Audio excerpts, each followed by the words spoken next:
আল্লাহু আকবার, আল্লাহু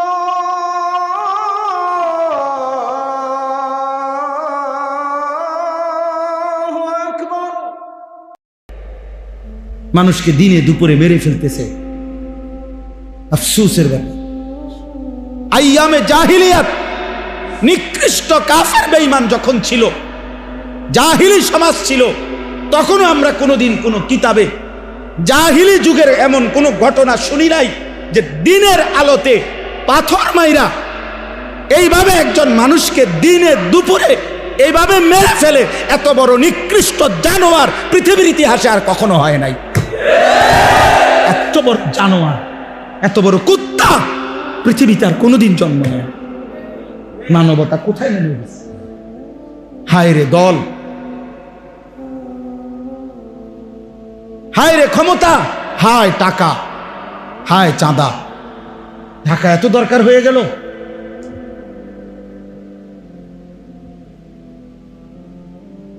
সারা পৃথিবী দেখছে, অবাক হয়ে গেছে, আশ্চর্য। একটা মানুষ, দাড়িওয়ালা একটা যুবক, জলজ্জান্ত মানুষটাকে এতগুলো মানুষের সামনে দিনে দুপুরে পাথর মেরে মেরে মেরে ফেলছে। আহা, তাইলে ভাইয়া দল বিষয় না, এখানে মনুষ্যত্ব কোথায় গেল? ইনসান গেল, মানবতা কোথায় হারিয়ে গেল? আজ সে আহত, আজ সে নিহত, আর তুমি সবসময় থাকবা অক্ষত। এর কি নিশ্চয়তা? আজ তার বোন দর্শিত, তার স্ত্রী পরকীয়া আসক্ত, আমার ঘর তোমার ঘর সবসময় থাকবে পবিত্র, সুরক্ষিত। তার কি নিশ্চয়তা?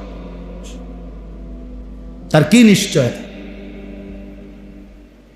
দোস্ত আমার, বন্ধু আমার, বাবা আমার, প্রিয় সাথী আমার, নওজোয়ান, সবাই মিলে ভাবো, আগামী পৃথিবী তোমরা বাঁচতে হবে, এই সমাজ নিয়েই তোমরা চলতে হবে।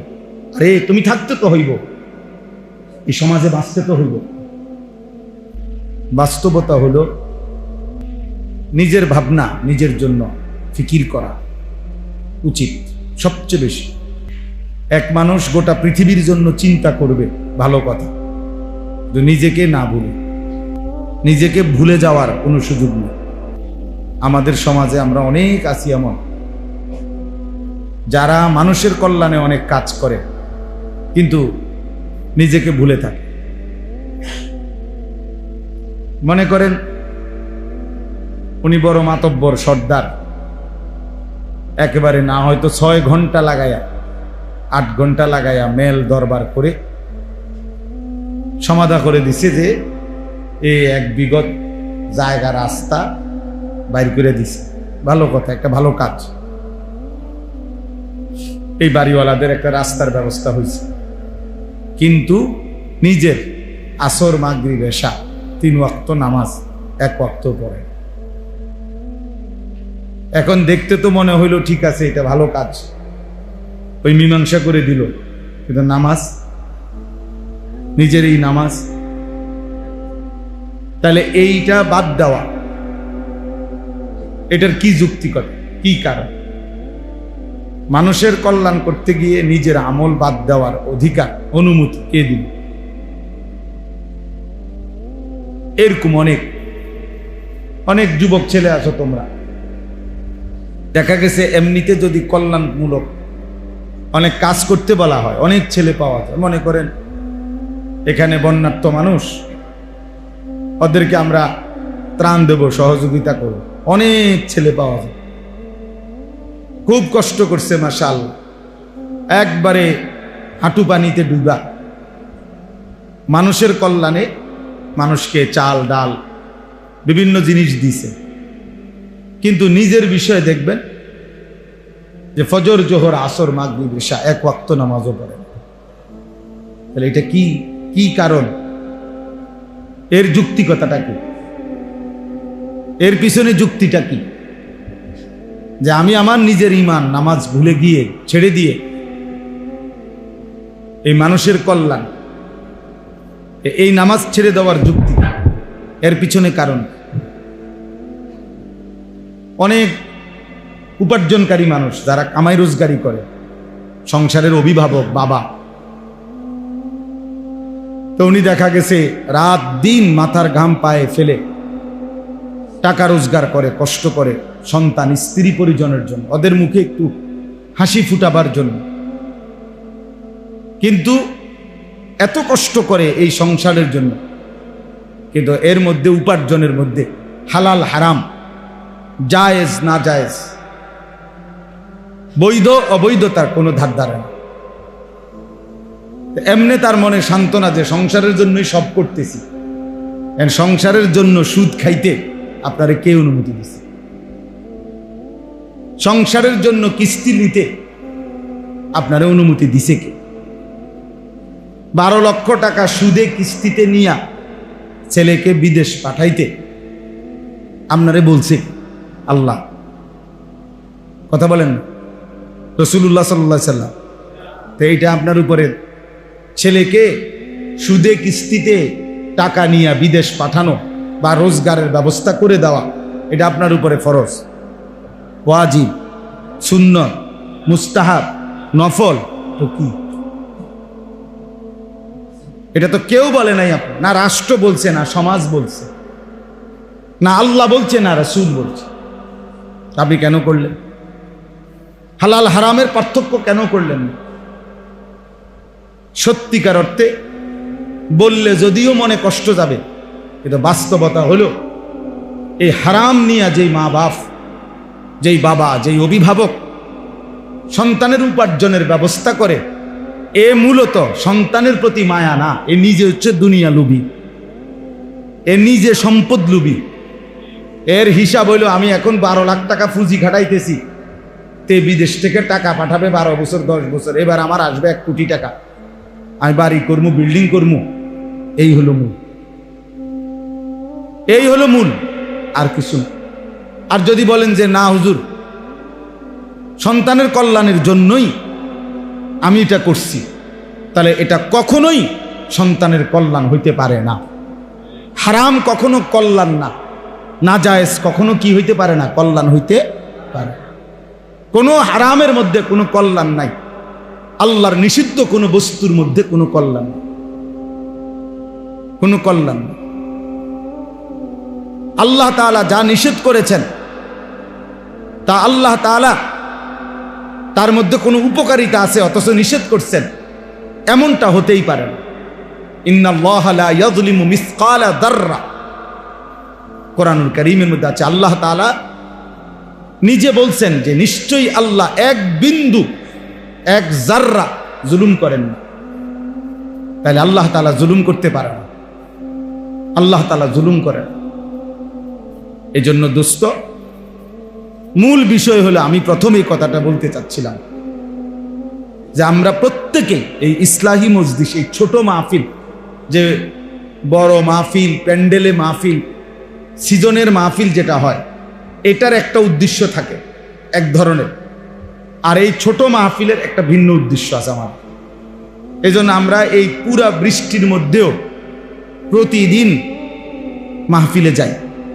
এই জন্য যাই যে কয়জন শ্রোতা এটা বড় বিষয় না, 10 জনের কাছেই বলি আর 1 জনের কাছেই বলি, এই ব্যক্তিগত নিজের সংশোধন, ইসলাহে নফস, আত্মসংশোধন, নিজের সংশোধন, এটা আমরা জরুরি মনে করি।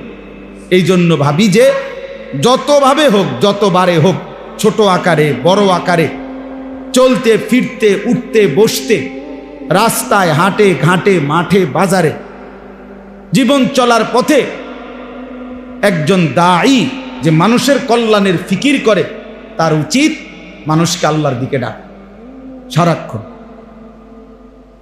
সারাক্ষণ। কবি আরশ পর, কবি ফরশ পর, কবি ইধার কবি উধার, কবি উনকে দর। অর্থাৎ কখনো এদিকে, কখনো সেদিকে, কখনো নিচে, কখনো উপরে, কখনো দাঁড়ে দাঁড়ে, দুয়ারে দুয়ারে আল্লাহর কথা বলা।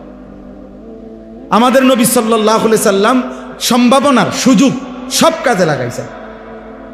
একেবারে ওকাজ, আরবের বাজারে মেলাতে মানুষ যখন মেলায় গেছে, নবীজি সাল্লাল্লাহু আলাইহি সাল্লাম সেখানেও কালেমার দাওয়াত দিয়েছেন, বাজারেও কালেমার দাওয়াত দিয়েছেন, বাজারেও দিয়েছেন, রাতে দিনে সকালে দুপুরে সর্বাবস্থায় আল্লাহর নবী সাল্লাল্লাহু আলাইহি ওয়াসাল্লাম কালেমার দাওয়াত দিয়েছেন। এরকম বৃষ্টি মুখর পরিবেশেও আরবে বৃষ্টি কম হয়। যেমন আমরা 42 দিন হজ্জে ছিলাম, আমি এই মঙ্গলবার দিন আমি আসছি, 3-4 দিন হয় আসছি মাত্র। তো এই 42 দিনে কোনোদিন এক ফোঁটা বৃষ্টির ফোঁটা দেখিনি। বাংলাদেশে যখন এয়ারপোর্টে নামলাম, বিমান যখন ল্যান্ড করছে ঢাকা, তখনই দেখতেছি বৃষ্টি পড়তেছে। তাই আমি বললাম যে এই যে জাস্ট প্রথম বৃষ্টি দেখলাম আজকে এতদিন পর। তাহলে আরব দেশে বৃষ্টি কম হয়। বৃষ্টিতে আরব দেশে বৃষ্টি হইলে ওরা খুব খুশি হয়, আনন্দিত হয়। তো এই বৃষ্টি মুখর পরিবেশে যখন বৃষ্টি হয় রেয়ার কম, তারিখে ইতিহাসের কিতাবে আছে আল্লাহর নবী সাল্লাল্লাহু আলাইহি ওয়াসাল্লাম ওই রকম বৃষ্টি মুখর পরিবেশেও আবু জাহেলের দুয়ারে গিয়ে কালেমার দাওয়াত দিছে, কালেমার দাওয়াত দিছে। এই জন্য ভাইয়া আল্লাহর কথা বলার প্রতিটা সম্ভাবনা সুযোগ কাজে লাগানো হচ্ছে। নবীজি সাল্লাল্লাহু আলাইহি ওয়াসাল্লাম মিনার তাবুতে তাবুতে হাজীদের কাছে কাছে গিয়ে কালেমার দাওয়াত দিছে, ইমানের দাওয়াত দিছে। আজকে আমরা এটা বুঝি না। কথা ছিল এই, মুসলমান মাত্রই এক শব্দ জানে, এই এক শব্দ অন্যের কাছে দাওয়াত দেয়। আজকে আমরা মনে করছি নির্ধারিত শুধু হুজুর কয়েকজন, ইমাম, খতিব, বক্তা, ওনাদেরই শুধু দায়িত্ব। না ভাইয়া, যে মুসলমান, আল্লাহর কসম, যে নিজেকেই মনে করে মুসলমান আমি, মানুষকে আল্লাহর দিকে ডাকা তারই দায়িত্ব। আমাদের এই ভারতীয় উপমহাদেশে ব্যবসায়ী বণিক আরব দেশের থেকে আগে আসতো। এই বণিক মানে ব্যবসায়ীদের দাওয়াতে এই ভারতীয় উপমহাদেশে সবচেয়ে বেশি হিন্দু, সবচেয়ে বেশি মানুষ কালেমা গ্রহণ করছে। কসম, এটা ইমানদারি, এটাই ঐতিহাসিক সত্য কথা। হ্যাঁ হ্যাঁ, ভারতের একটা প্রদেশ আছে কেরালা, প্রত্যেক বছরই আমরা হজ্জে দেখি ইন্ডিয়ার সবচেয়ে বেশি হাজি, মানে যে কয়জন আসে তার মধ্যে সবচেয়ে বেশি হাজি হলো ওই কেরালা প্রদেশে, ভারতের। আগে এটার নাম ছিল মালাবার, মানে গোটা ইন্ডিয়ার সবচেয়ে বেশি মুসলমান হলো, ইন্ডিয়াতে তো এমনি মুসলমান কম, তন্মধ্যে সবচেয়ে বেশি মুসলমান এই কেরালা প্রদেশে। তো এইখানে মালাবার আগে এটার নাম ছিল, ওইখানে এই ব্যাপক পরিমাণ হিন্দু পূর্ব যুগে কালেমা পড়ে মুসলমান হইছে। আরব দেশের ব্যবসায়ী বণিক ওনাদের দাওয়াত, পূর্ব যুগ থেকে ব্যবসার একটা বড় কেন্দ্র ছিল ওইটা। এই যে সাইপ্রাস একটা দ্বীপ আছে, সাইপ্রাস, ওইখানে যে কয়জন মুসলমান, ঐতিহাসিক কথা হলো সেখানে মুসলিম ব্যবসায়ীদের মাধ্যমে সর্বপ্রথম কালেমার দাওয়াত হয়েছে। আজকের যে শ্রীলঙ্কা, এই শ্রীলঙ্কাতে যে কয়জন মুসলমান, সেখানে প্রথম কালেমার প্রচার প্রসার, ইসলামের দাওয়াত মুসলিম ব্যবসায়ীরা দিছে। তার মানে কি বুঝাইলাম? অর্থ হইল এক জামানা ছিল মুসলমান মাত্রই দায়ী, মানে আল্লাহর দিকে আহ্বানকারী, আল্লাহর দিকে আহ্বান। প্রত্যেকটা সাহাবায়ে কেরাম কালেমার দাওয়াত দিছে। হাদিসের মধ্যে আছে আল্লাহর নবী সাল্লাল্লাহু আলাইহি সাল্লাম সাহাবাদের জন্য দোয়া করছেন, আল্লাহুম্মা হদি বিহিম, আল্লাহ আমার সাহাবীদেরকে এমন বানান যেন তাদের দ্বারাই, তাদেরকে দেখেই মানুষ হেদায়েত পেয়ে যায়। হযরত শাহজালাল ইয়ামানি, এই যে সিলেটের জমিনে যিনি আসছেন, শাহজালাল ইয়ামানি, তো উনি তো ইয়ামানের মানুষ ছিলেন, এজন্য তো ওনার নাম শাহজালাল ইয়ামানি। ইয়ামান এটা আমরা বাংলাদেশের একটা জেলা তো নাকি? কথা বলেন, এটা আরব দেশ। তো আরব দেশে হইলে ওনাদের মাতৃভাষা কি ছিল? আরবি। তো শাহজালালের মাতৃভাষা কি ছিল? তো উনি সিলেটে আইসা এই বিপুল পরিমাণ মানুষ কালেমাওয়ালা বানাইলেন কেন? শাহজালাল বলে আরবি, মানুষগুলোর ভাষা তো বাংলা, সিলেটের মানুষের মাতৃভাষা কি আরবি? তো ওরা বুঝলো কেমনে ওনার কথা? শাহজালালে বা বুঝাইলো কেমনে, আর ওরাই বা বুঝলো কেমনে? অত ভিন্ন ভাষাভাষী, কিন্তু বুঝলো কিভাবে? বুঝলো হলো এই মহান বুজুর্গদের চেহারা, চোখের পানি, ওনাদের জিকির তসবিহ, ওনাদের চলাফেরা দেখেই মানুষ বুঝছে এরা পবিত্র মানুষ না হয়ে পারে না। অতএব এই চেহারাই, তাদের এই জবান, তাদের এই আচরণটাই কালেমার দাওয়াত হয়ে মানুষ দলে দলে কালেমা গ্রহণ করছে। এজন্য প্রিয় বন্ধু, এটা বোঝা উচিত। কথা তো ছিল এই, উচিত তো ছিল এই। আজকে আফসুস, আমি আজকেও বলছি যে আমাদের উচিত ছিল যে আফসুসের বিষয় যে আমরা, কথা ছিল এই, একজন মুসলমানের নামাজ আরো সুন্দর কিভাবে করে সেটা করা, ওযু আরো নিখুঁত কিভাবে হয়, ঈমান আমল আরো মজবুত কিভাবে হয়, এইটা শেখানোর কথা। কিন্তু আজকে আফসুস হইল যে আমার আজকে 23 বছরের মতো প্রায় আমি এই কম বেশি আল্লাহর দয়ায় যেটুকু ওয়াজের এই জমিন, আল্লাহর কথা বলার সুযোগ আল্লাহ দান করছেন, তো এটা প্রায় 23 বছর আমার নিজের।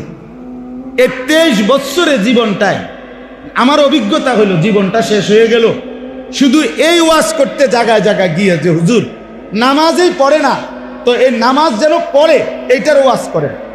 তাইলে যেখানে কথা ছিল যে নামাজ কেমনে আরো সুন্দর হবে, রুকু কেমনে আরো সুন্দর হবে, নামাজ কেমনে আরো জান্নাতমুখী হবে, এটা বলানোর কথা ছিল।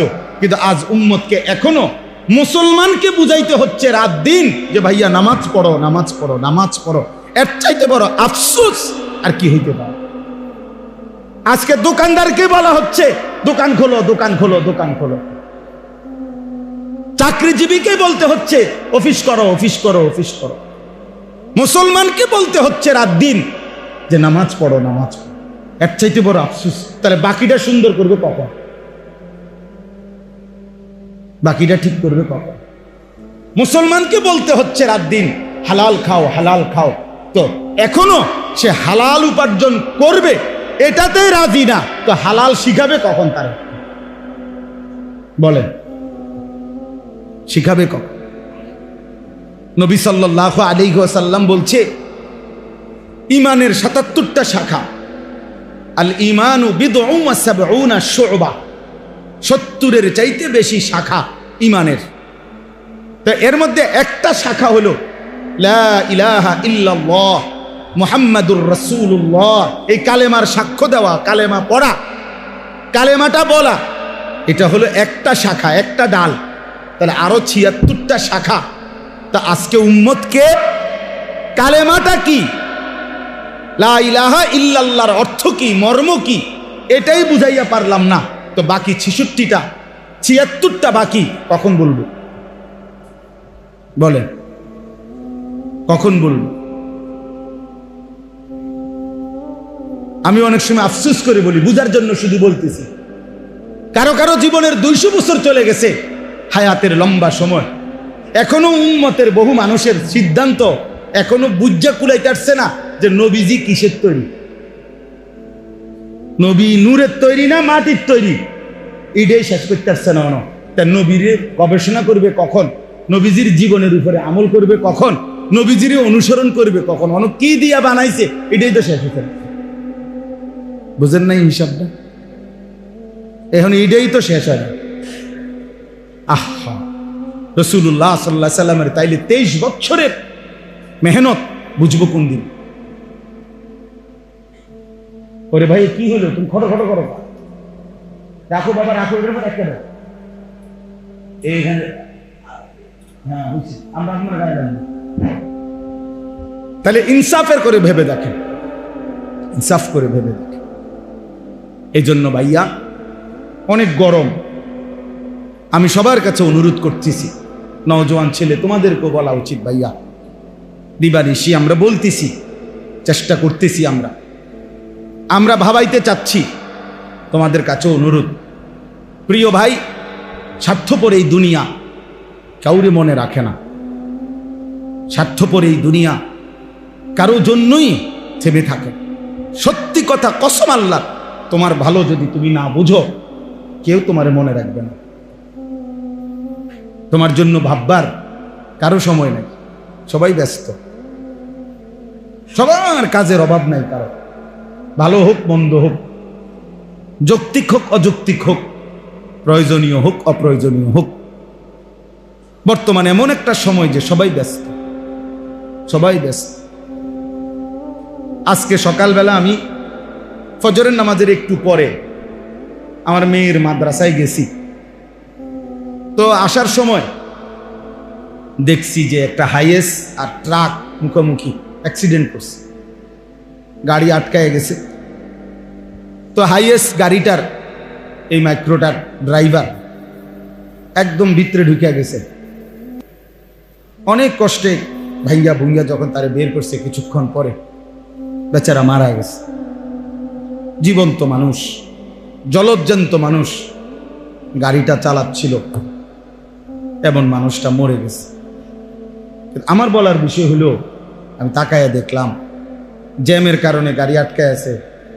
প্রতিটা গাড়ি সর্বোচ্চ ফোর্সে শুধুই হর্ন দিতেছে, ডাইনে বামে বাঁকা সাকা কইরা কোনো না কোনো ভাবে পাশ কাইটা চলে যাইতেছে। কেউ থামলো না, কেউ থামলো, কোনো ড্রাইভারও আর থামে না, প্যাসেঞ্জারও থামে। কারো হাতে সময় নাই, কারো হাতে সময়। তো এটাই বুঝাইলাম আর কি, স্বার্থপর এই দুনিয়া কারো জন্য থামে না, কারো হাতে সময় নাই। একদিন এটাই মনে পড়বে, হয় দুনিয়াতে নয়তো আখিরাতে, হয় অসুস্থ হয়ে গেলে নয় পঙ্গু হয়ে গেলে। একদিন সত্যি সত্যি কসম আল্লাহর মনে পড়বে, সুখের এই বন্ধুরা কেউ নাই। মোবাইলের ওই নর্তকী ধোঁকা ছিল, অশ্লীল ছবি ধোঁকা ছিল। বন্ধু নামের এই দুষ্টরা যারা তোমার সঙ্গ দিয়ে হাসি ঠাট্টা মজাক আড্ডায় সময় শেষ করে দিছিল, তারা আর কেউ নেই, আসলেই কেউ নাই। এই বাবাদেরকেও বলি, আপনারাও কবরে দেখবেন আপনাদের সন্তান নাই। যে সন্তানের জন্য হারাম খাইছেন, হারাম রোজগার করছেন, যেই বিবি বাচ্চার জন্য, সেই বিবি বাচ্চা আর কেউ মনে রাখে না,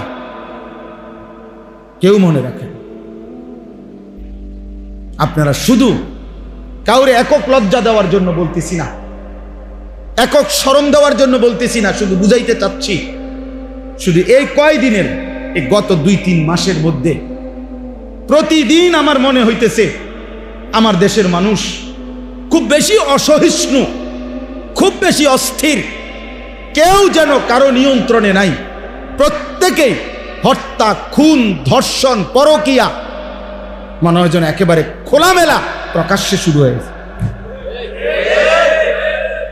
পরকীয়া এই শব্দটা, অবৈধ সম্পর্ক, স্বামী থাকার পরেও মহিলার অবৈধ সম্পর্ক, স্ত্রী থাকার পরেও পুরুষের অবৈধ সম্পর্ক, আমার মনে হয় গত 10 বছরও এত বেশি আমি শুনি নাই, এ কয়দিনে যা শুনতেছি।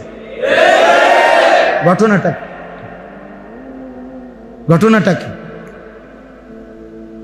অসভ্যতা এভাবে বেড়ে গেল কেন দোস্ত? নোংরামি এভাবে বেড়ে গেল কেন? প্রিয় ভাইয়া, এই কঠিন বাস্তবতা, এই নিদারুণ বাস্তবতার মুখোমুখি তোমরাও হইবা।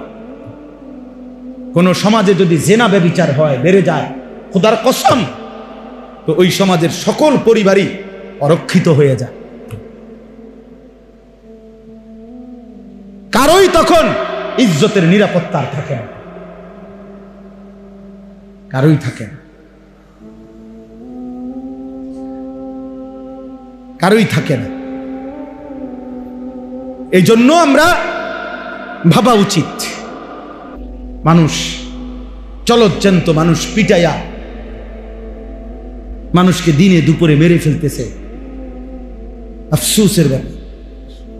আইয়ামে জাহিলিয়াত নিকৃষ্ট কাফের বেঈমান যখন ছিল, জাহিলি সমাজ ছিল, তখনও আমরা কোনোদিন কোনো কিতাবে জাহিলি যুগের এমন কোনো ঘটনা শুনি নাই যে দিনের আলোতে পাথর মাইরা এইভাবে একজন মানুষকে দিনে দুপুরে এইভাবে মেরে ফেলে।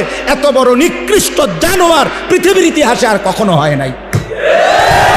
এত বড় জানোয়ার, এত বড় কুত্তা পৃথিবীতে আর কোনোদিন জন্ম নেয়। মানবতা কোথায় নেমে গেছে? হায় রে দল, হায় রে ক্ষমতা, হায় টাকা, হায় চাঁদা। টাকা এত দরকার হয়ে গেল।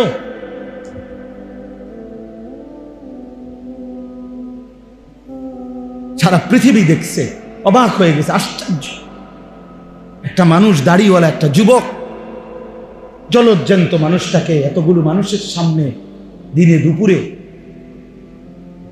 পাথর মেরে মেরে মেরে ফেলছে। আহা, তাইলে ভাইয়া দল বিষয় না, এখানে মনুষ্যত্ব কোথায় গেল? ইনসান গেল, মানবতা কোথায় হারিয়ে গেল?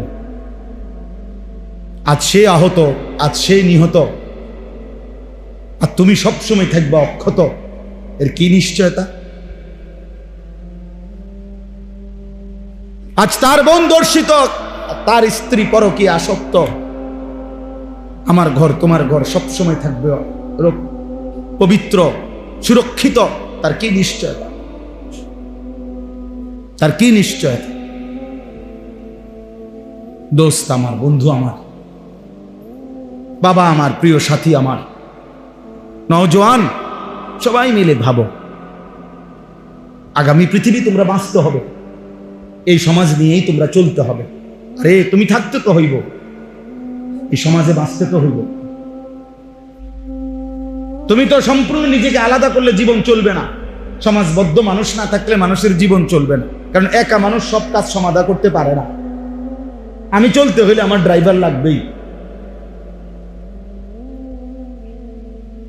জীবন চলার পথে আমার দোকানদার লাগবেই, কাস্টমার লাগবেই, প্যাসেঞ্জার লাগবেই।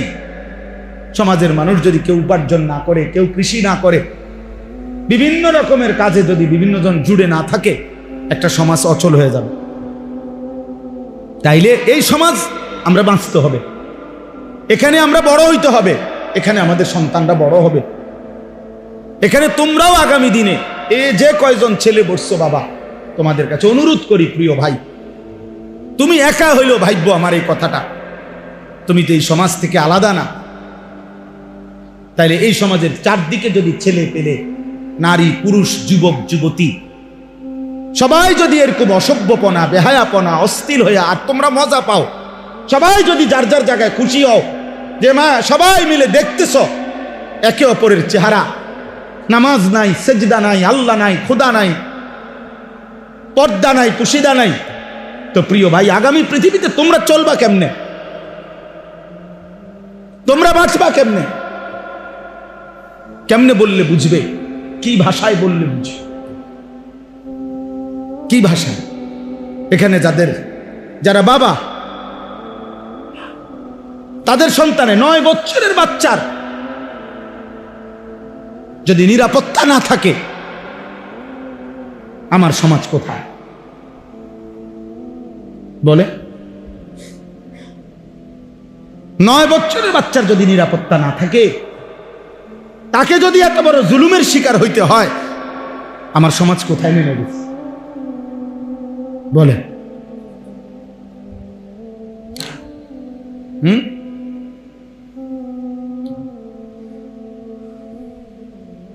কথা নাই, বার্তা নাই। নিরীহ 2 জন ইমাম মুয়াজ্জিন, ওনাদেরই রিমান্ড হয়ে গেল,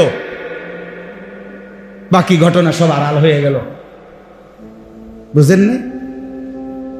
দুনিয়া না ধোকা দিবা, আখেরাত। আখেরাত আজকে না জুলুম করলা, আগামী দিনে আখেরাতে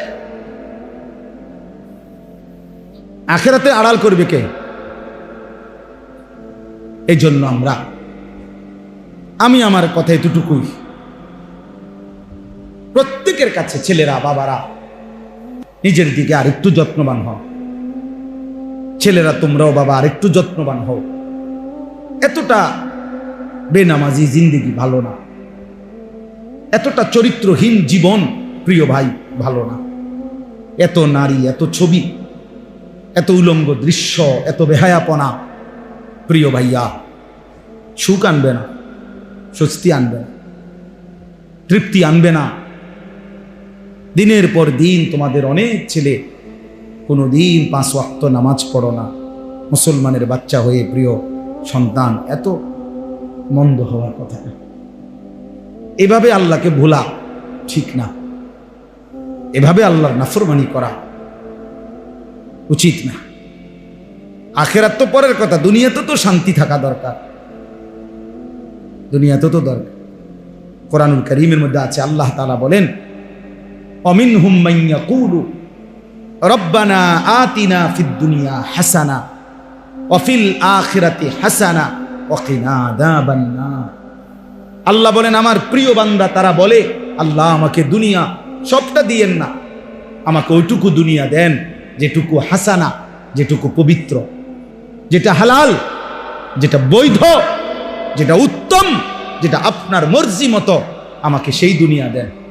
আমাকে আখেরাতটাও যেটা দিবেন উত্তম দিবেন, জাহান্নামের আযাব থেকে মুক্ত করে দিয়েন। আল্লাহ তাআলা বলেন, যে বান্দা আমার পবিত্র দুনিয়া চায়, পবিত্র আখেরাত চায়, জাহান্নাম থেকে মুক্তি চায়, খোদার কসম আল্লাহ বলছে, উলাইকা লাহুম নাসীবুম মিম্মা কাসাবু, আমার এই বান্দা 24 ঘন্টা যা করবে দুনিয়ায় আমি সবটার বিনিময় আখেরাতে তারে বুঝায়। পয়সা যেটা দিল নেকি দেব, পরে বাজার করলো নেকি দেব, ওই ব্যবসা করলো নেকি দেব, ও স্বামী স্ত্রীর মিলন করলো নেকি দেব, ও সন্তানাদি লালন পালন করলো নেকি দেব।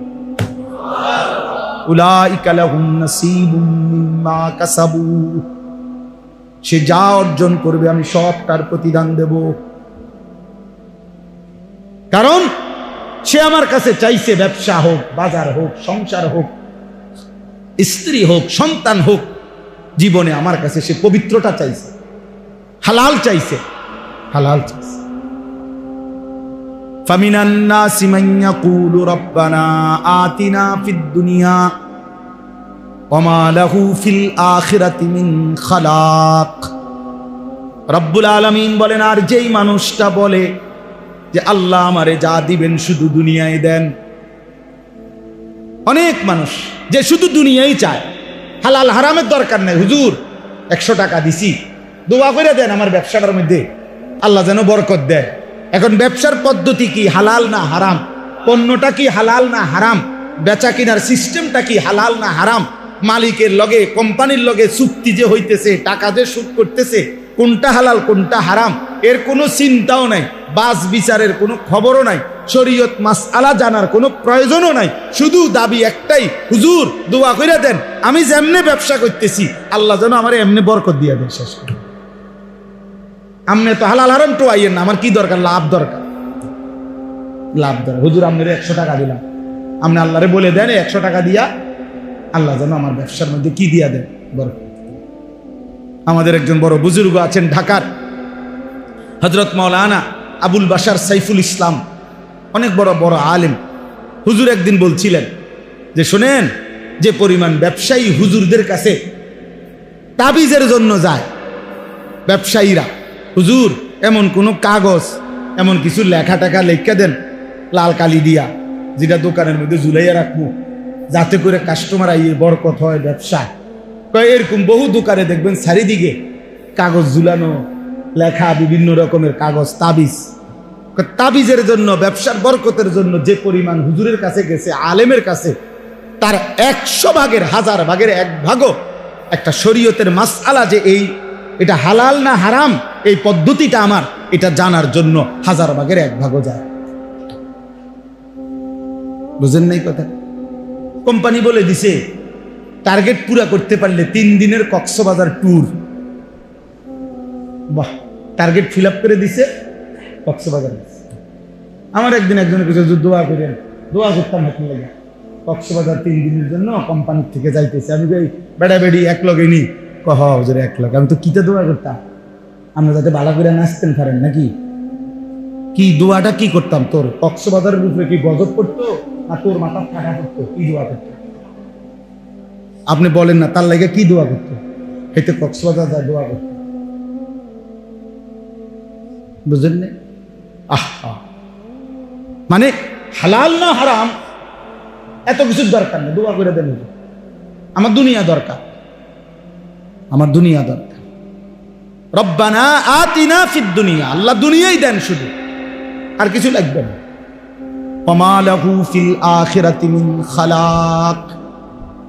রব্বুল আলামিন বলে, বান্দা মনে রেখো, এমন নাফরমান দুনিয়া তো কিছু মিলবেই বান্দা, যাই পাওয়ার কিছু দুনিয়া তো পাবাই, তবে শুধু মনে রেখো ওমা লাহু ফিল আখিরাতি মিন খালাক, আখিরাতে কিন্তু কোনো অংশ থাকবে না, আখিরাত কিন্তু কিছুই মিলবে না। দুনিয়া তো আমি আল্লাহ তোমাকে দেব না কেন? তুমি চাইছো তোমারে দেবই দুনিয়া, আমি আল্লাহ তো না চাইলেও দুনিয়া দেই। কাফেরকে দুনিয়া দেই, বেঈমানকে দিয়েছি, মুশরিককে দিয়েছি, নাস্তিক মুরতাদ আমি আল্লাহকেই চিনে না, আল্লাহকেই মানে না, আল্লাহকেই বলতে কিছু স্বীকার করে না, এমন বেঈমানকেও তো আমি আল্লাহ দুনিয়া দিয়েছি, তোমাকে দেব না কেন? নেও, বাতে না উদা খাইবা না, এটা তো আমি কুত্তারও খাওয়াই, জানোয়ারকেও খাওয়াই।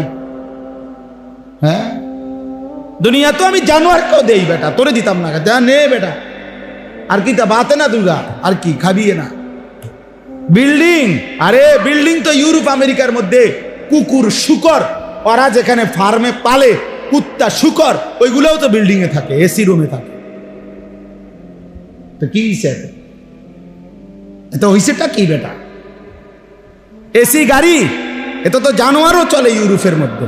আমার একজন পরিচিত আমারে বলছে, জাপানে থাকে, যে হুজুর আপনার এইসব প্রাইভেট কারে আমরা জাপানে ছাগল টানে, ছাগল টানে, ছাগল। আমি যদি বলি ভাই সব বক্তা জানেন তো প্রাইভেট কারে আসছি, ছোটখাটো বক্তা মনে করেন না, আরেকতে কইব হুজুর প্রাইভেট কারে ছাগল টানে, বেটাগিরি কি তা? মানে এটার মধ্যে কি ফুটাগিরি কি বলেন না? এটা তো জানোয়ারও চলে। এজন্য দোস্ত, দুনিয়া মিলে যাওয়া, দুনিয়ায় ভালো থাকা তেমন কিছুই না, তেমন কিছুই না, বরং মূল বিষয় হলো আল্লাহকে প্রাধান্য দেওয়া, আখিরাতকে প্রাধান্য দেওয়া। প্রয়োজনে পুরা দুনিয়া ছেড়ে দিলাম, প্রয়োজনে সব ছেড়ে দিলাম, আল্লাহকে নিলাম, আল্লাহ সন্তুষ্টি চাইলাম, আখিরাত চাইলাম। খোদার কসম নবী বলছে, ওই ব্যক্তি লাভের ব্যবসা করছে যে দুনিয়া ছেড়ে দিছে, আল্লাহকে গ্রহণ করছে। এই চলেন এবার এই তর্জমা শুনেন, তাহলে কথা শেষ। এখানে যে আয়াত আমি পড়ছি সূরা বাকারার, কোরআনুল কারীমের 2 নম্বর সূরা, 2 নম্বর পারা, সূরা বাকারা। এই সূরার 207, 208 এই 2টা আয়াত পড়ছি। এবার এই শেষ তর্জমাটা শুনেন, অল্প একটু কথা। রাসূলুল্লাহ সাল্লাল্লাহু আলাইহি সাল্লামের একজন সাহাবী সুহাইব, ওনার নাম ছিল সুহাইব রুমি, মানে রোম দেশের মানুষ ছিলেন উনি। তো উনি ইসলাম পূর্ব যুগেই মক্কায় এসে বসবাস করছিলেন এবং মক্কায় এসে ব্যবসা করতেন। ব্যবসা করতে করতে একটা পর্যায়ে উনি মক্কার একজন বিশিষ্ট ব্যবসায়ী, ধনাঢ্য ব্যবসায়ী হয়েছিলেন। সুহাইব রুমি ওনার নাম। তো রাসূলুল্লাহ সাল্লাল্লাহু আলাইহি ওয়াসাল্লামের হাতে এক পর্যায়ে উনি কালেমা গ্রহণ করছেন।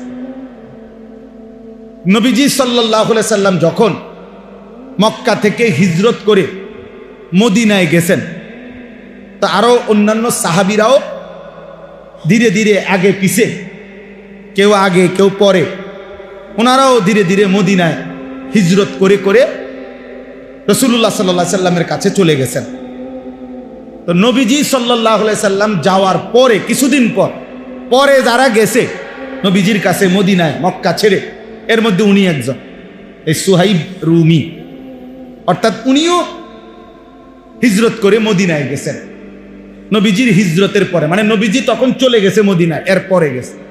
তো যেদিন উনি মক্কা থেকে হিজরত করে গোপনে মদিনার উদ্দেশ্যে রওনা দিছে, ওই দিন কিছু দূর যাওয়ার পরে মক্কার কুরাইশরা খবর পাইয়া ওনারে ঘেরাও দিয়া ধরে ফেলছে, আটকাইয়া ফেলছে আর কি, যাইতে দিবে না মদিনায়। তখন তাফসীরের মধ্যে আছে, আমি এই আয়াতের জন্য কইতেছি আর কি কথা। তো তাফসীরের মধ্যে আছে এই সাহাবী উনি একজন তীরন্দাজ সাহাবী ছিলেন, মানে সাহাবীদের মধ্যে সবচেয়ে বেশি তীর ছুটতে পারতেন, কাফেরদের তীরন্দাজ উনি একজন পারদর্শী ছিলেন। তো ওনার কাঁধের মধ্যে যেই ধনুক তীর ছিল, উনি কাফের কুরাইশদেরকে দেখাইয়া বলছে, দেখো তোমরা সবাই জানো আমি মক্কার সেরা তীরন্দাজদের একজন, কাজেই ইচ্ছা করলেই তোমরা আমার কাছে এখন আসতে পারবা না। আমি যতক্ষণ পর্যন্ত আমার কাছে তীর আছে অতক্ষণ আমি একজন একজন করে গাইতালাম একদম, হ্যাঁ, কাজে আমার কাছে আসতে পারতাম না। এরপরে যদি আমার তীর শেষ হয়ে যায়, এরপরে আমার কোমরে তরবারি আছে, এই দেখো আমি তরবারি চালনা তো অভিজ্ঞ, তোমরা জানো। এরপরে আমি তরবারি দিয়ে তোমাদের সাথে যুদ্ধ করব, সেখানেও তোমাদের বহু লোক হতাহত হবে, হ্যাঁ, এরপরে যদি তোমরা আমারে ধরতে পারো। কাজেই এত অল্পতেই আমারে তোমরা ধরতে পারবা না, আটকাইতে পারতা না, তোমাদের অনেক ক্ষতি হবে। কিন্তু এই কথাটা শুনেন, কিন্তু আমি তোমাদের কাছে একটা প্রস্তাব দিচ্ছি, আমি জানি তোমরা আমারে কেন আটকাইছো, অন্য অনেকেই চলে গেছে তারে আটকাও নাই, আমারে আটকাইছো তোমরা, আমি জানি, কারণ তোমরা জানো যে আমি মক্কার ধনাঢ্য ব্যক্তিদের একজন, আমার কাছে অনেক সম্পদ আছে, স্বর্ণ রৌপ্য আছে, এটা তোমরা জানো, আমি জানি, এই জন্য তোমরা আমারে আটকাইছো। আমি জানি তোমাদের মূল লোভ সম্পদের প্রতি, অতএব আমার যত সম্পত্তি আছে যেখানে যেখানে আমি রেখে আসছিলাম, এখন আমি সব বলে দিচ্ছি, তোমরা সব কিছু নিয়ে নাও, বিনিময়ে শুধু আমারে একা আমার আকা, আমি যার জন্য যাচ্ছি, আমার সেই প্রিয় বন্ধু আমার রাসূলের কাছে যাইতেন, আমারে বাধা দিও, আমারে আমার কাছে, আমার নবীর কাছে আমারে যাইতেন, আমি কিচ্ছু নেব না, সব দিয়ে দিলাম, সব জানাই দেব তোমাদের, তোমরা আমারে ছেড়ে দাও। স্বাভাবিকভাবে আমারে ধরতে পারতা না, তোমরা হতাহত হইবা, এটাও করো না, আর সম্পদও আমি নেব না। তাফসীরের মধ্যে আছে মক্কার কুরাইশরা বলছে, তুমি এই ঘোড়া যেটা নিয়ে রওনা দিছো এটাও দিয়া লাইতে হবে, শুধু গায়ের পোশাক ছাড়া আর কিছু নিতে পারবা না। উনি বলছে ঠিক আছে, আমি শুধু আমার গায়ের পোশাক নিয়েই রওনা দিলাম, আর সব সম্পত্তির কথা একবারে দাগে দাগে বলে দিলাম, তোমরা সব নিয়ে নাও, আমি আমার এই এক কাপড়েই আমার রাসূলের কাছে আমি যাইতে চাই, তবু আমারে বাধা দিও। মক্কার বেঈমান কুরাইশরা সমস্ত সম্পত্তি নিয়ে ওনারে ছেড়ে দিছে, উনি একা এক কাপড়ে এই লম্বা পথ, দীর্ঘ পথ সফর করে আল্লাহ নবী সাল্লাল্লাহু আলাইহি ওয়াসাল্লামের কাছে মদিনায় পৌঁছা নবীজি সাল্লাল্লাহু আলাইহি সাল্লামের দরবারে বসে এই পুরা ঘটনা শুনাইছে। ইয়া রাসূলুল্লাহ, আমি কেমনে আসছি শুনেন, আমারে তারা বাধা দিছিল, আমি তাদেরকে এই বলে আমার সারা জীবনের অর্জিত সমস্ত স্বর্ণ রৌপ্য গহনা সম্পদ সব দিয়া, এমনকি বাহনের ঘোড়াটা পর্যন্ত দিয়ে এই এক কাপড়ে, ইয়া রাসূলুল্লাহ আমি আপনার কাছে এসেছি। খোদার কসম, তাফসীরে আছে আল্লাহ নবী তখন চিৎকার দিয়ে আওয়াজ করে খুশিতে আল্লাহ নবী বলছে, রাবিহাল বাই, রাবিহাল বাই, সুহাইব তোমার ব্যবসা বড় লাভবান হয়েছে, তোমার ব্যবসা বড় লাভবান হয়েছে, তোমার ব্যবসা রাবিহা, লাভ হয়েছে, লাভ হয়েছে। সামান্য দুনিয়া ছেড়ে দিছ, আল্লাহর ভালোবাসায়, আল্লাহর সন্তুষ্টির জন্য, রাসূলের সন্তুষ্টির জন্য সব কোরবানি করেছ, তুমি লাভবান। তখন ঠিক ওই সময় আল্লাহ তাআলা জিবরাইলকে পাঠিয়ে এই সাহাবীর প্রশংসায় কোরআনুল কারীমের এই আয়াত নাযিল করছে। ওয়া মিনান নাসি মান ইয়াশরি নাফসাহু, আল্লাহ বলে বন্ধু আপনার সাহাবীদের মধ্যে কিছু সাহাবী এমন যারা তাদের পুরা জীবনটাকে বিক্রি করে ফেলেছে ইবতিগা মারদাতিল্লাহ, আল্লাহ রব্বুল আলামিনের সন্তুষ্টির তালাশে, রব্বুল আলামিনের সন্তুষ্টির তালাশে পুরা জীবন দিয়ে দিছে, পুরা জানমাল সব বিলীন করে দিয়েছে, বিনিময়ে আল্লাহকেই চেয়েছে, আখিরাতকেই চেয়েছে। আল্লাহ বলেন ওয়াল্লাহু রাউফুম বিল ইবাদ, এমন বান্দার ব্যাপারে নিশ্চয়ই আল্লাহ বড় বেশি দয়াবান, আল্লাহ তাকে উপযুক্ত পুরস্কার দিয়ে ভরপুর করে দেবে।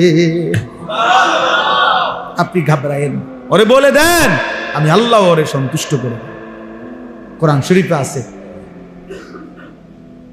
হযরত আবু বকর সিদ্দিক রাদিয়াল্লাহু তাআলা আনহু জীবনের সব কিছু আল্লাহর জন্য বিলায় দিয়েছিলেন। তো নবীজিকে আল্লাহ তাআলা কোরআনের আয়াত নাজিল করে নবীজিকে আল্লাহ শুনাইছিলেন। লম্বা সূরার মধ্যে আছে লাস্টে ওয়ালা সাউফা ইয়ারদা, আল্লাহ নবীজিকে বলছে বন্ধু আপনার সাহাবী আবু বকরকে বইলেন আপনি তারে খুশি করার দরকার নাই, আমি আল্লাহ নিজে হাসরের ময়দানে আপনার আবু বকরকে আমি খুশি করে দেব। ওয়ালা সাউফা ইয়ারদা ওয়াল লাইলি ইযা ইয়াগশা, এই সূরার শেষে আমি তাকে খুশি করে দেব। তো আল্লাহ তাআলা এখানেও বললেন বন্ধু আমি বললাম আমার সন্তুষ্টির জন্য আপনার এই সাহাবী নিজের সব দিয়ে দিছে, তার পুরা জীবন বিক্রি করে দিছে, বিনিময়ে আমি আল্লাহকে গ্রহণ করছি। এই জন্য দোস্ত, এই জন্য প্রিয় ভাই, আমি কিংবা তুমি, জওয়ান কিংবা বুড়ো, আমাদের প্রত্যেকের জীবন মূলত আল্লাহর জন্য, আখিরাতের জন্য। আমরা যদি আল্লাহকেই না পেলাম, নামাজেই না পেলাম, এই কপাল যদি সেজদাই না দিল, আল্লাহকেই না চিনল, তো ওই কপাল মন্দ কপাল, লানত ওই কপালের উপরে, থুতু মারি ওই কপালের উপরে। ছেলেরা মনে রাখিস বেটা, তোদের ওই কপালে আমি থুতু মারি যে কপাল আল্লাহ সেজদা দেয় না, নাফরমান। তোর ওই কপালে থু থু, তোর কপালে থুতু মারি, থুতু মারলাম তোর ওই কপালে। তুই ভাত খাস, খা বেটা, তুই শুধু ঘুম যাস আর পেশাব পায়খানা করস, রাস্তার জানোয়ারের দিকেও তাকাইস, ওই জানোয়ারও খায় আর ঘুমায় আর পেশাব পায়খানা করে। যা বেটা, ভাতে খাবেন, অসুবিধা নেই, খা বেটা। আর কি, এই তো দুনিয়া, এই তো দুনিয়া। আল্লাহকেই ভুললা গেলা, সেজদাকেই ভুলে গেলা, নামাজকেই ভুলে গেলা, মালিককেই ভুলে গেলা। জীবনে চিনলা কি আর শিখলা কি, বুঝলাই কি? এই আকল, এই দেমাগ, এই চোখ, এই কান, এই দিল, এটা দিয়ে আর মানুষ হয়ে লাভ কি? যে দিল আল্লাহ চেনে না, যে কান আল্লাহর কথা শুনে না, যে কপাল আল্লাহকে সেজদা দেয় না, যে চোখ আল্লাহর কুদরত দেখে না, খোদার কসম এই কোরআন আল্লাহ তাকে বলছে উলাইকা কাল আনআম, ওইটা জানোয়ার, জানোয়ার, জানোয়ার, জানোয়ার, জানোয়ার। আল্লাহ বলে যদি কোনো কথা কয় তো তারে কবি বালহুম আদাল, না না তুই জানোয়ারের চাইতে নিকৃষ্ট। যদি গাঁড় ফাঁক দেয় তো কবি হ তুই জানোয়ার, তুনো খারাপ। কোরআন শরীফ দেখো, আল্লাহ বলছে লাহুম কুলুবুল লা ইয়াফকাহুন, দিল আছে বোঝে না, চোখ আছে দেখে না, কান আছে শোনে না, সে জানোয়ার। আল্লাহ বুঝ দান করে। একটা ছেলেই বদলায়, একজন, তাইলেও আমাদের কষ্ট সার্থক ইনশাআল্লাহ। একজনই বদলায়। বড় মজমা দিয়া করবা কি? বৃষ্টি না হইলে আরো বড় মাহফিল হইতো, আরো বড় মাহফিল হইলে আরো বেশি বুট বেচা হইতো, হ্যাঁ আরো চটপটি বালা বেচা হইতো। আরো বড় মাহফিল হইলে খেলনা, বাঁশি, প্যাঁপু, এগুলো আরো বেশি বেচা কেনা হইতো। এই তো মানে আরো বড় মাহফিল দিয়ে কি হবে? হ্যাঁ 50,000 লোক দিয়ে কি হবে? হেদায়েতের জন্য 50,000 কিংবা 5 জন, এটা কোনো কথা না। আসমানওয়ালা গ্রহণ করলে সামান্য বালুও দামি, আসমানওয়ালা গ্রহণ না করলে পাহাড়ও ভেঙে ভেঙে বালু হয়ে যায়। আল্লাহ আমাদেরকে বুঝ দান করে। অতএব সর্বশেষ কথা হলো, আল্লাহ বলেন, ইয়া আইয়ুহাল্লাযীনা আমানু দুখুলু ফিস-সিলমি কাফা। হে মুমিন, হে ঈমানদার, আমি আল্লাহ তোমাকে বলছি, আমার ঈমানদার বান্দা, পুরি ইসলামের মধ্যেই ঢোকো। শান্তি, কামিয়াবি, ইজ্জত, মর্যাদা, সম্মান ইসলামের মধ্যে, আল্লাহকে মানার মধ্যে। আমরা কিতাবে পড়ছি হযরত ওমর রাদিয়াল্লাহু তাআলা আনহু এরকম মসজিদের মিম্বরে বসে, ওমর যখন অর্ধ পৃথিবীর বাদশাহ খলিফা, তখন তিনি বলতেন সাহাবীদেরকে, যে সাহাবারাদেরকে, ভাইয়ারা, যে বন্ধুরা শোনো, আমি সেই ওমর, ইসলাম পূর্ব যুগে যে একজন মহিলার বকরি চড়াইতাম ভাড়ায়, পারিশ্রমিকে একটা মহিলার ছাগল বকরি চড়াইতাম। আমি এত বোকা ছিলাম যে কোনোদিন ওই মহিলার বকরিগুলা সন্ধ্যাবেলায় গুইন্না, যতটা সকালে নিছিলাম অতটা বিকালে আইসা গুইন্না বুঝাইয়া দিতে পারতাম না। আমি 4-5টা বকরি ডেলি হারাই লেতাম। কয়টা ছাগল গুইন্না ঠিক করে কয়টা নিছিলাম, কয়টা ফিরে এলে, এটা আমি পারতাম না। আমি এত বোকা ছিলাম, ছাগলটা গুইন্না রাখতে পারতাম না।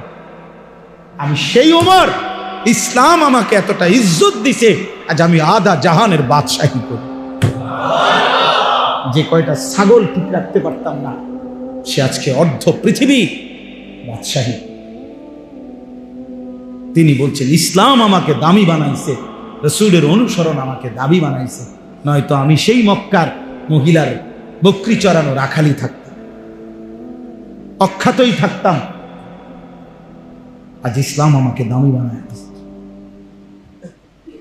আল্লাহর দ্বীন আমাকে দামি বানাইছে।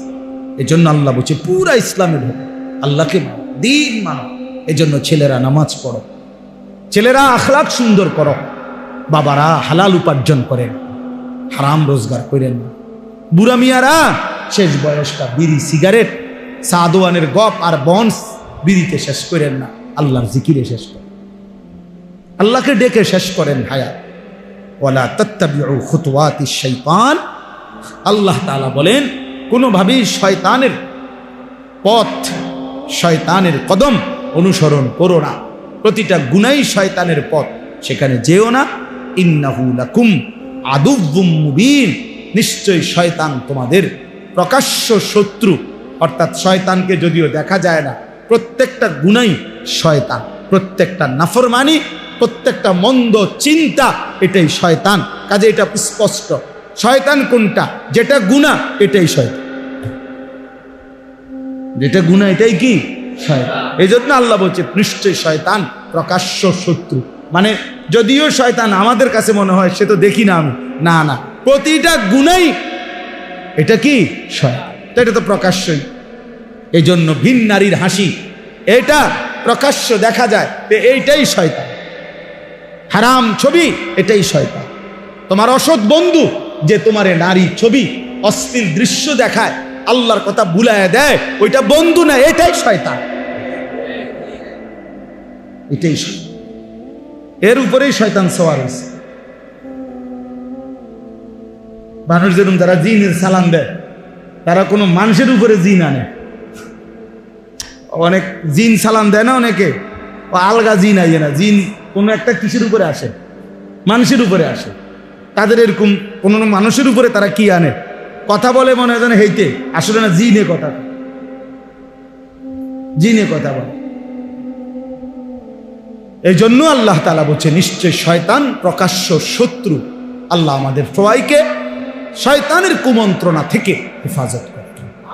আমরা ইনশাআল্লাহ এই রাত গভীরে চলো বাবা ভাই সবাই আমরা নিয়ত করি যে নিজের ভালো, নিজের কল্যাণ, নিজের আখেরাত ফিকির করবো ইনশাআল্লাহ। ছেলেরা বাবা কষ্ট করছো ভাই, গরমের মধ্যে আমরারও কষ্ট হয়েছে, সবাই মিলে আমরা সবর করছি। এত রাত অবধি সিজনের বড় মাহফিলও মানুষ এতক্ষণ বসে থাকে না, আপনারা কষ্ট করছেন, ছেলেরা অনেক সবর করছেন। আমি সবাই রে মোবারকবাদ জানাই। আল্লাহ সবাইকে এই ত্যাগ, এই কষ্টের উত্তম বিনিময় দান করেন। আল্লাহর জন্যই আমরা বসছি, ঠিক না? আল্লাহর জন্য। আল্লাহ তাআলা এই মজমা, এই মাহফিল কবুল করে। আমার আসলে মনে ছিল না, এনে আসছি আর আমি দেখে চিনছি যে আমি আরেকবার আসছি এখানে, আগেও মাহফিল করি। আইসা তখন ভালো লাগছে যে ছেলেদের সাথে আমি ওখানে দাঁড়ায় দাঁড়ায় কথা বলছিলাম অনেকগুলো ছেলের সাথে একসাথে। পরে আমার মনে হয়েছে আল্লাহ তাআলা এই আলোকিত যুব সমাজকে বাস্তবিক অর্থেই এই সমাজ, এই দেশ, এই জাতির জন্য আলোকিত করে দেয়। আল্লাহ আমাদের সবাইকে কবুল করেন। আলহামদুলিল্লাহ রাব্বিল আলামিন। اللهم أنت السلام ومنك السلام تباركت يا ذا الجلال يا أرحم الراحمين يا أرحم الراحمين يا أرحم الراحمين ربنا ظلمنا أنفسنا وإن لم تغفر لنا وترحمنا لنكونن من الخاسرين ربنا آتنا في الدنيا حسنة وفي الآخرة حسنة وقنا عذاب النار رب ارحمهما كما ربياني صغيرا ربنا هب لنا من أزواجنا وذرياتنا قرة أعين وجعلنا للمتقين إماما أي الله رب العالمين পরওয়ারদিগার আলম গুনাহগার গোলাম রাত অর্ধেক পার হয়ে গেছে অন্ধকার গভীর রজনীতে বৃষ্টি মুখর পরিবেশে আপনার ঘরের মধ্যেই মাওলা এতটা লম্বা সময় ধরে বসেছিলাম মাওলা আপনার কথাই শুনতেছিলাম আখিরাতের ভয় হচ্ছিল জাহান্নামের ভয় পাচ্ছিলাম মাওলা কবরের ভয় হচ্ছিল মাওলা আখিরাতের কথাই মনে পড়ছিল মাওলা রাত গভীরে মাওলা গুনাহগার গোলাম হাত উঠিয়ে মাফ চাইলাম আপনি মাফ করে দেন আল্লাহ মাফ করে দেন মাফ করে দেন মেহেরবান মাওলা মাফ করে দেন আর কিছু দেন আর না দেন মাফ তো করে দেন মাওলা মাফ করে দেন আযাব দিলে আপনার কোনো লাভ নাই মাফ করে দিলে আপনার কোনো ক্ষতি নাই মাফ করে দিলে আপনার কমবে না মাফ না পেলে আমাদের উপায় থাকবে না আপনি তাড়িয়ে দিলে আশ্রয় মিলবে না আপনি ফিরিয়ে দিলে ঠিকানা মিলবে না মাওলা আল্লাহ আপনি মাফ করে দেন আপনি মাফ করে দেন আয় করিম আপনি মাফ করে দেন আয় রহমান আপনি মাফ করে দেন আয় রহিম আপনি মাফ করে দেন হাসবুনাল্লাহু ওয়া নি'মাল ওয়াকিল হাসবুনাল্লাহু ওয়া নি'মাল ওয়াকিল হাসবুনাল্লাহু ওয়া নি'মাল ওয়াকিল লা ইলাহা ইল্লা আনতা সুবহানাকা ইন্নী কুনতু মিনাজ জালিমিন ইন্নী কুনতু মিনাজ জালিমিন ইন্নী কুনতু মিনাজ জালিমিন আয় আল্লাহ আপনি মাফ করে দেন আয় আল্লাহ আপনি মাফ করে দেন সমস্ত কবরবাসীদেরকে মাফ করে দেন মাকে মাফ করে দেন বাবাকে মাফ করে দেন দাদা দাদি নানা নানিকে মাফ করে দেন চাচা মামা ফুফা খালুকে মাফ করে দেন চাচি মামি ফুফি খালাকে মাফ করে দেন শ্বশুর শাশুড়িকে মাফ করে দেন আত্মীয় স্বজনদেরকে মাফ করে দেন বিবিকে মাফ করে দেন ছেলে মেয়েদেরকে মাফ করে দেন ভাই বোনদেরকে মাফ করে দেন দোস্ত আহবাবদেরকে মাফ করে দেন বন্ধু স্বজনদেরকে মাফ করে দেন আল্লাহ প্রতিটা মুমিনকে মাফ করে দেন প্রতিটা ঈমানওয়ালাকে মাফ করে দেন সমস্ত কবরবাসীদেরকে মাফ করে দেন কিয়ামত পর্যন্ত কবরের আযাব মাফ করে দেন কবরগুলোকে জান্নাতের টুকরা বানিয়ে দেন আপনার নূরের রহমত দ্বারা ভরপুর করে দেন আল্লাহ আমরা যারা বেঁচে আছি মাওলা আমাদের আগামী জিন্দেগি আপনি সুন্দর করে দেন ঈমান আমল দান করেন ইজ্জত আফিয়ত দান করেন তাকওয়া তাহারত দান করেন হিম্মত ইস্তেকামত দান করেন সেজদাওয়ালা কপাল বানিয়ে দেন কাঁদনেওয়ালা চোখ বানিয়ে দেন জিকিরওয়ালা জবান বানিয়ে দেন मोहब्बत वाला दिल বানিয়ে দেন, সুন্নাত বন্দিগি ওয়ালা জীবন বানিয়ে দেন। মাওলা কিশোর যুবক এই ছেলেগুলোকে নামাজি বানিয়ে দেন, নামাজি বানিয়ে দেন। এদের চুল সুন্দর করে দেন, এদের চেহারা সুন্দর করে দেন, এদের আখলাক সুন্দর করে দেন। নারীর আসক্তি থেকে হেফাজত করেন, মদের আসক্তি থেকে হেফাজত করেন, জুয়ার আসক্তি থেকে হেফাজত করেন, মোবাইলের আসক্তি থেকে হেফাজত করেন। আল্লাহ অশ্লীলতা বেহায়াপনা থেকে হেফাজত করেন। আল্লাহ ছেলেদেরকে আগামীর ইসলামের জন্য কবুল করে নেন, দাজ্জালের মোকাবেলায় কবুল করে নেন, মাহাদির পক্ষে আল্লাহ আপনি কবুল করে নেন। আলোকিত সুন্দর সমাজ গড়বার জন্য হিম্মত দান করেন, ইস্তেকামত দান করেন, এগিয়ে যাওয়ার মতো তৌফিক দান করেন। বাবা চাচা বয়স্কদেরকে আরো বেশি নেক আমলের তৌফিক দান করেন, বাকি হায়াতে বরকত দান করেন। মা বোনদেরকে পর্দা পুশিদা দান করেন। উলামায়ে কেরাম আইম্মায়ে কেরামকে উম্মতের ফিকির দান করেন, কওম ও মিল্লাতের ফিকির দান করেন। মানুষের দরদে দরদি হওয়ার তৌফিক দান করেন। অসুস্থ বিমারি যারা শিফা করে দেন, কামাই রুজিতে হালাল বরকত দান করেন। প্রবাসী আল্লাহ বিদেশের জমিনে আল্লাহ প্রতিনিয়ত তারা দোয়া চায় মাওলা, আল্লাহ ঈমান আমলের সাথে রাইখেন মাওলা, ঈমান আমলের সাথে রাইখেন মাওলা, সুস্থতার সাথে রাইখেন মাওলা। হালাল রুজি রোজগার করবার তৌফিক দান করেন। প্রবাসীর বিবি বাচ্চাকে নামাজি বানায় দিয়েন, চরিত্রবান বানায় দিয়েন। আল্লাহ আমাদের প্রত্যেকের আয় রোজগারে বরকত দান করেন। আমার দেশের উপরে রহমত বরকত নাজিল করেন। সারা পৃথিবীর মজলুম মুসলমানদেরকে বিজয় দান করেন, রেহাই দান করেন। আল্লাহ যুবকদের এই ইন্তেজামের মধ্যে বরকত দান করেন। মসজিদখানা কবুল করে নেন। ইমাম, মুয়াজ্জিন, খতিব, কমিটি, মুসল্লি সকলকে কবুল আর মঞ্জুর করে নেন। রব্বির হামহুমা কামা রব্বায়ানি সগীরা। সুবহানা রব্বিকা রব্বিল ইজ্জাতি আম্মা ইয়াসিফুন ওয়া সালামুন আলাল মুরসালিন ওয়ালহামদুলিল্লাহি রাব্বিল আলামিন।